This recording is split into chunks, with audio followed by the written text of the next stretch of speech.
मी त्यांच्याशी बोललो, त्यांनी माझ्याकडे भावना व्यक्त केली की पत्रकारांच्या बद्दल चुकीचं वक्तव्य करण्याची माझी इच्छा बिलकुल नव्हती. मी पत्रकारांचा अपमान नेहमी, पत्रकार आणि माझे संबंध चांगले राहिलेले आहेत. पत्रकारांच्या भावना दुखावण्याचा माझा कुठलाही हेतू नव्हता. परंतु दररोज जे कोणी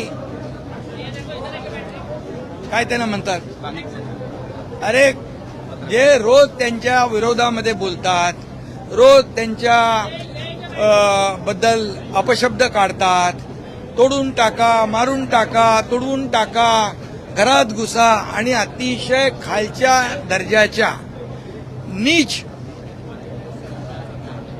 दर्जाचे, अतिशय खालच्या दर्जाचे जे शब्द वापरतात आपल्या मीडियासमोर, खरं म्हणजे हा मीडियाचा देखील अपमान आहे. किती वेळापासून काय काय बोलतायत तेही आपण पाहिलेलं आहे. याचा राग संजय पाटील यांच्या मनामध्ये आहे.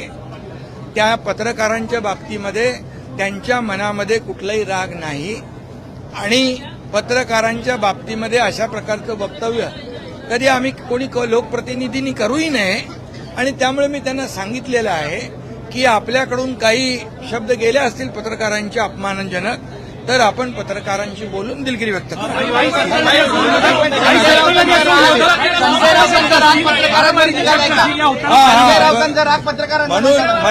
म्हणून मी सांगतो, त्यांनी तशीच भावना व्यक्त केलेली आहे. तर मी आपल्याला एवढंच सांगतो की जे लोक आता संजय दिना पाटील यांनी माझ्याजवळ भावना व्यक्त केल्या, पत्रकारांचा अपमान मला करायचा नव्हता बिलकुल, परंतु जे दररोज त्यांच्या विरोधामध्ये जे वक्तव्य करतायत, त्यांच्या घरातल्या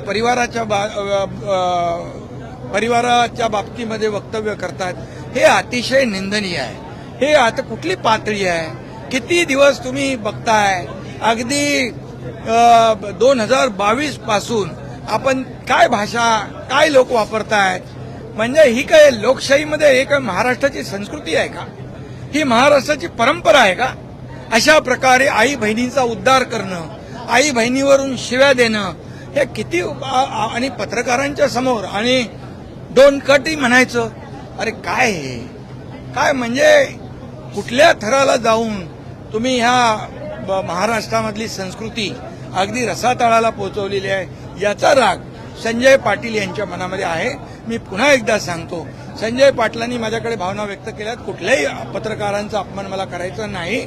आणि त्यांना या बाबतीमध्ये माझ्याकडून काही बोलणं अनावधानाने झालं असेल तर मी बिलकुल दिलगिरी व्यक्त करेन. अशा प्रकारचा माझी आणि त्यांची चर्चा झाली. आणि मी स्वतः सांगतो की पत्रकारांच्या बाबतीमध्ये कधीही लोकप्रतिनिधी असेल, आमचा विषय असेल, आपला पक्ष असेल, तर कधी कुठल्याही प्रकारचा अपमान, पत्रकार आणि लोकप्रतिनिधी हे आपण दररोज एक दुसऱ्याला पूरक आहोत.